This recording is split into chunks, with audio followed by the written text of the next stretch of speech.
What if I told you that some of the most resilient survival plants in human history are hiding in plain sight? Not in seed catalogues, not in survival forums, but in scripture. And what if the real power of these biblical plants wasn't instant healing like you see in flashy videos, but something far more practical? Steady food, lasting medicine, and crops that could feed a family through famine, war, and hard times? Before we dive in, tell me in the comments, where in the world are you watching from, and what's the #1 crop you wish you could grow more successfully? Today, we're not going to chase hype. We're going to separate myth from reality. You're going to learn which biblical plants truly have scientific backing, which ones are practical for small spaces, which ones are senior-friendly and low effort, and which ones you should approach with caution. By the end of this video, you'll know which of these ancient plants are worth planting in your backyard, or even in a simple pot, to build real food security for your future self.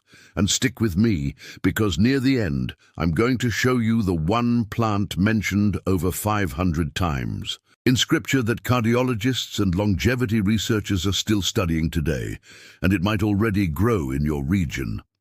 Let's begin. We live in a time when grocery prices swing wildly, supply chains break, weather gets strange, and many of you watching are thinking the same quiet thought: I don't just want a pretty garden, I want a reliable one. Our grandparents understood something we've forgotten. They didn't separate food from medicine. They didn't separate faith from farming. If a plant fed you, soothed you, and stored well, it was sacred. But somewhere along the way, we traded resilient perennials for fragile annual systems. We replaced backyard diversity with monoculture. And we replaced plant knowledge with pharmacy aisles. Now let me be clear about something important. The reference text attached to this project makes strong claims about instant healing. That language is dramatic, it grabs attention, but healing is rarely instant. And responsible gardening advice means we do not exaggerate. Some of these biblical plants do have real clinical research behind them, like garlic for cardiovascular health or olive oil for inflammation. Others were valued historically, but modern evidence is limited or mixed, and a few require real caution. So we're going to walk through them slowly, practically, like neighbors talking over a fence. I'll show you which ones are easy to grow, which ones are low maintenance for aging knees and sore backs, which ones actually store well for winter, and which ones you should never experiment with casually. And in a few minutes, I'll tell you the story of a plant used to treat a king's boil, and what modern research really says about it. If you want your garden to feed grandchildren, not just Instagram, stay with me. Let's start with a tree that has outlived empires. The olive tree is woven through scripture from Genesis to the New Testament. A dove returns to Noah with an olive leaf. Kings are anointed with olive oil. The Mount of Olives becomes one of the most sacred landscapes in the Bible. But here's what matters to you as a gardener. Olive trees are one of the most resilient perennial food crops on earth. Some trees in the Eastern Mediterranean are believed to be over 1,000 years old. They tolerate drought, they thrive in rocky soil, and once established, they require surprisingly little maintenance. Now, climate matters. Olives prefer Mediterranean conditions, hot, dry summers and mild winters. If you live in USDA zones roughly 8 to 10, you may be able to grow them outdoors. In colder climates, dwarf varieties can be grown in large containers and overwintered indoors. From a food security standpoint, olives give you three things: fruit, oil, and long storage life. Properly cured olives can store for months. Extra virgin olive oil, when kept cool and dark, is shelf-stable and calorie-dense, which is critical during shortages. Modern research strongly supports olive oil's role in cardiovascular health, largely due to its monounsaturated fats and polyphenols. But remember, it's not a miracle cure. It's part of a dietary pattern. If you're older or have limited strength, here's the beauty. Olives are not a dig-every-year crop. You plant once, prune lightly, harvest annually. That's it. This is what I mean by plant once, harvest for decades. And if olives won't grow where you live, you can still build your diet around high-quality olive oil. Even buying in bulk when prices are stable can be part of a preparedness plan. But now, let's move to something smaller and much easier. When the Israelites complained in the wilderness, they longed for the garlic of Egypt. That wasn't nostalgia for flavor. The garlic has one of the strongest bodies of modern scientific evidence of any medicinal plant mentioned in Scripture.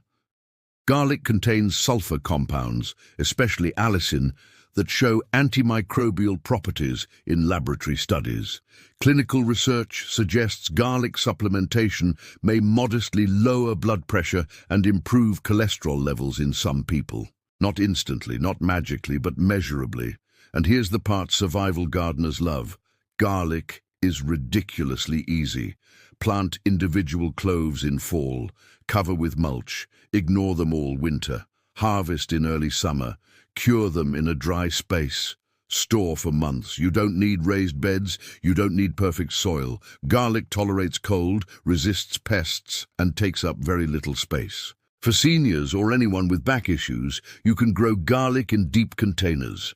One planting session in autumn, one harvest in summer, minimal bending in between. From a food security angle, garlic is powerful because it does three things at once. It flavors bland staple foods, it stores well, and it contributes to immune support in a general dietary sense. Now, an important safety note: raw garlic can irritate the digestive tract in some people. Garlic supplements can interact with blood thinners. Always consult a medical professional if you have health conditions or take medication. Ancient does not mean harmless, but garlic represents something profound.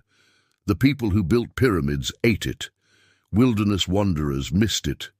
And modern cardiologists still study it. Next, I want to show you a fruit that healed a king, at least according to Scripture, and what that might mean for your backyard. In the Book of Kings, a sick ruler is told to apply a poultice of figs to a boil, and he recovers. Now, let's slow that down. The common fig has been cultivated for thousands of years across the Middle East and Mediterranean. It thrives in hot climates, tolerates poor soil, and once established produces heavily with very little care. But what about the healing claim? Figs contain enzymes, natural sugars, fiber, and various plant compounds. Historically, mashed figs were used as poultices for skin issues because their moisture and mild enzymatic activity may help soften tissue. There is some laboratory research showing antimicrobial properties in fig extracts. However, there is no strong modern clinical evidence proving that fig poultices cure infections. So we stay honest. Could mashed figs soothe certain minor skin irritations? Possibly. Should you treat serious infections with backyard fruit? Absolutely not. Now let's talk food security, because this is where figs shine. A mature fig tree can produce dozens, sometimes hundreds of fruits per season. They are calorie-dense compared to most fruits. Fresh figs are nutritious, but dried figs are where survival gardeners pay attention. Once dried, they store for months and provide concentrated energy. For aging gardeners, figs are gold. They require minimal pruning, tolerate heat, and don't demand constant watering once established. In colder climates, some varieties can be grown in containers and protected over winter. This is a plant once, harvest for decades crop. And here's something beautiful. Figs were one of the first plants mentioned after Adam and Eve left Eden. Fig leaves, fig trees, shelter and sustenance in one symbol. But now, I want to show you something smaller, something that grows fast, something that even apartment dwellers can manage. When Jesus criticized the Pharisees for tithing mint, he wasn't mocking the plant, he was pointing out priorities. Mint mattered. The peppermint and other mint species have been used traditionally for digestive relief for centuries.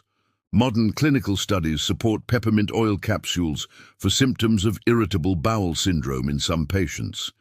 Peppermint tea is widely used for mild digestive discomfort and nausea.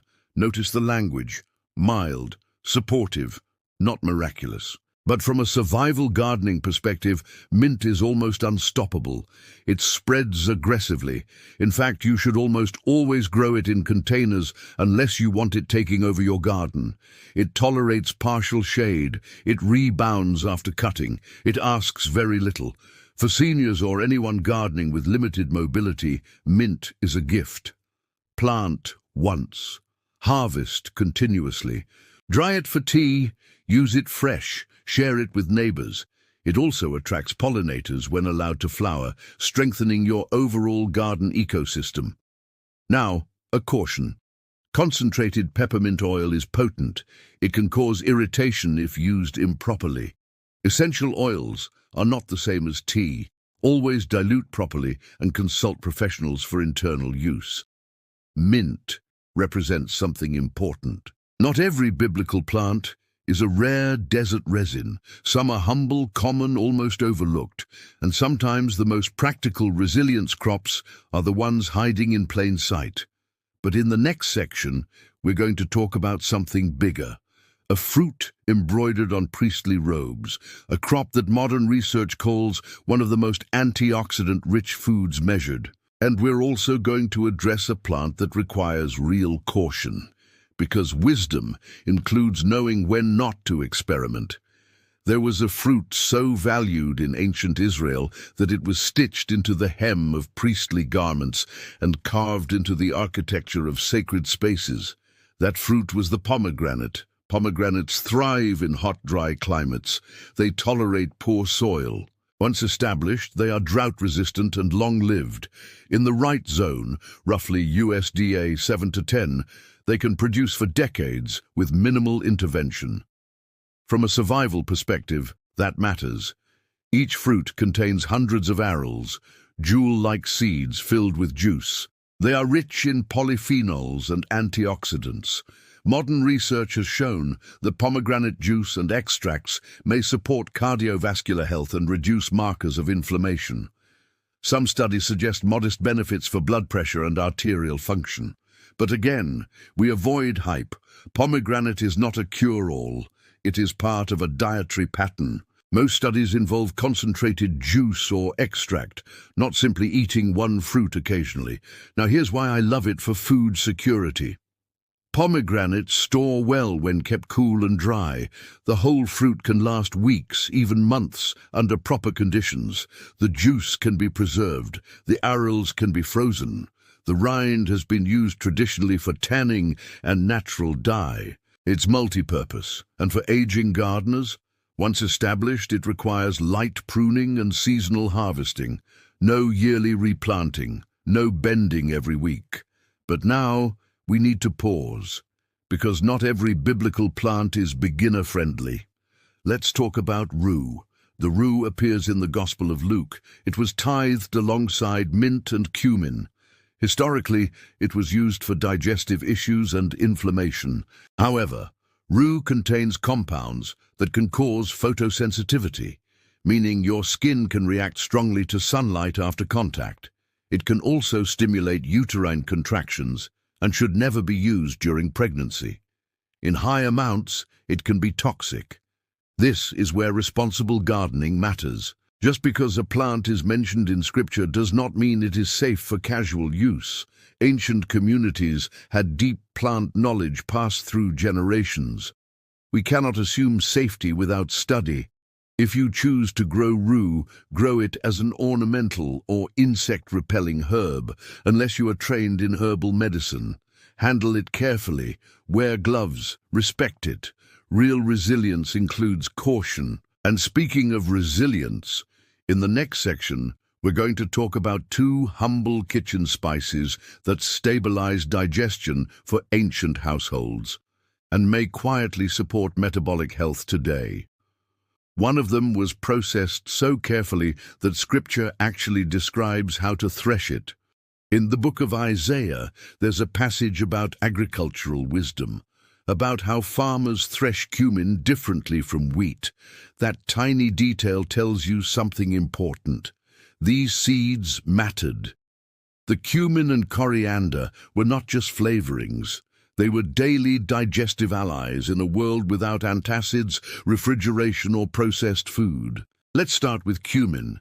Cumin has been used for thousands of years across the Middle East and South Asia. Modern research suggests cumin may support digestion, help reduce bloating, and potentially contribute to improved blood sugar control in some studies. Some small clinical trials have shown modest improvements in cholesterol and glucose markers with supplementation. Not dramatic miracles, but measurable shifts. From a gardening standpoint, cumin prefers warm climates and well-drained soil. It's an annual, so it must be replanted each year. But it's lightweight, compact, and easy to harvest. For small space gardeners, a few square feet can produce a surprising amount of seed. Now coriander, you may know it as cilantro when fresh, as coriander when dried.